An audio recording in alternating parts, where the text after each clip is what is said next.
All right, future CPAs, welcome. Today, we're going to decode a law that is an absolute cornerstone for your career, the Social Security Law, also known as RA 1199. Nailing these essentials right now is a huge step for your LE-CPA review, so let's get right into it. So here's a bit of a riddle for you. What do they all have in common? Well, they're all connected by this one super powerful law that basically creates a financial safety net for millions of us here in the Philippines. Let's dive in and figure this out. At its very core, you can think of the SSS as a promise. It's this massive system designed to protect you and your family from all the unexpected stuff life throws at you.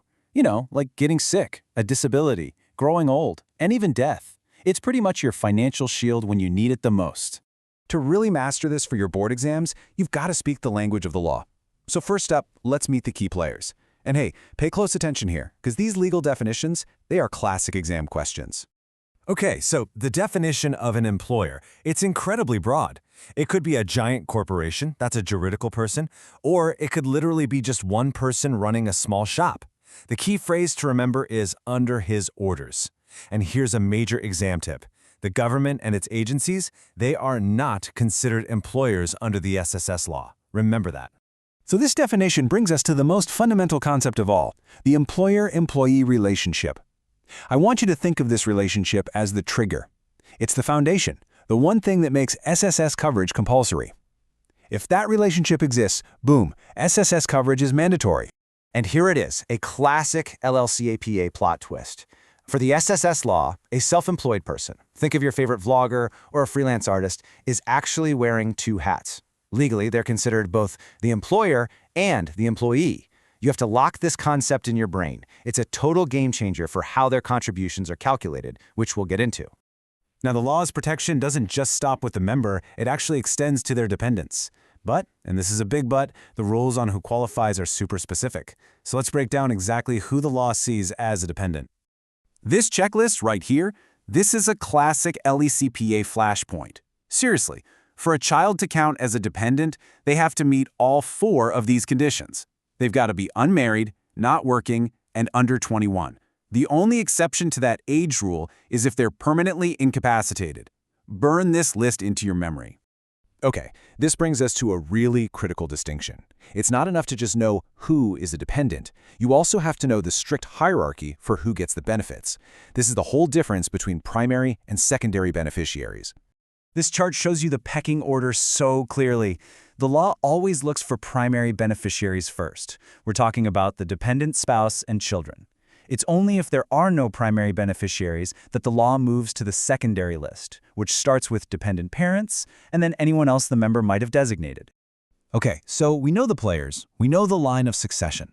Now let's get into the actual rules of the game. Who has to be in the system and who gets to choose to join?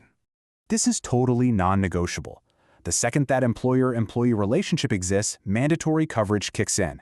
For a regular employee, that means your coverage starts on day one. It's automatic. No ifs, ands, or buts. Just look at this list. The scope of compulsory coverage is huge. It's not just for people in a traditional office job. It includes domestic workers, self-employed professionals, business owners, and even people in creative fields and sports. Basically, if you're earning an income outside of the government, the law probably says you have to be covered. But hey, the law gets that not everyone fits neatly into those compulsory boxes, so it provides a voluntary path for people to keep building up their Social Security savings even when it's not technically required. See, this is all about continuity. If you leave your job, you don't have to just lose your SSS coverage. You can actually choose to keep contributing as a voluntary member. The same goes for non-working spouses who are managing the household or OFWs who've come back home. It's a way to keep your benefits active and growing. Okay, let's zoom in on two special cases with some unique rules that you absolutely have to know. Examiners love to test these because their rules are a little different from the norm. For kasambahays, or domestic workers, there are three key rules to memorize. First, unlike regular employees, their compulsory coverage only starts after 1 full month of service. Second, and this one is a big deal, if their monthly salary is less than 5,000 pesos, the employer pays 100% of the SSS contribution. It's only when the wage hits 5,000 pesos or more that it becomes a shared payment. These wage thresholds are a crucial takeaway. And this brings us right back to that plot twist we talked about. This quote, it's straight from the law. Because a self-employed person is both the employer and the employee, they are responsible for paying both shares of the contribution. This is such a critical point to remember when you start doing calculation problems on the exam. All right, we've covered a ton of ground. Let's lock all this knowledge in with a rapid-fire review of the most critical, high-yield points for your cheat sheet. Let's go. Rule number 1, compulsory means mandatory. For employers, for employees, for kasambahays, and for the self-employed, SSS is not optional. It is required by law, period. Rule number 2. Remember, the self-employed are wearing two hats. They are their own boss and their own worker, which means they absolutely must pay both the employer's share and the employee's share of contributions. Rule number 3. Beneficiaries have a clear and strict hierarchy. Primary beneficiaries, that's the spouse and children, always come first. Secondary beneficiaries, like parents, only get the benefits if there are no primary ones in the picture.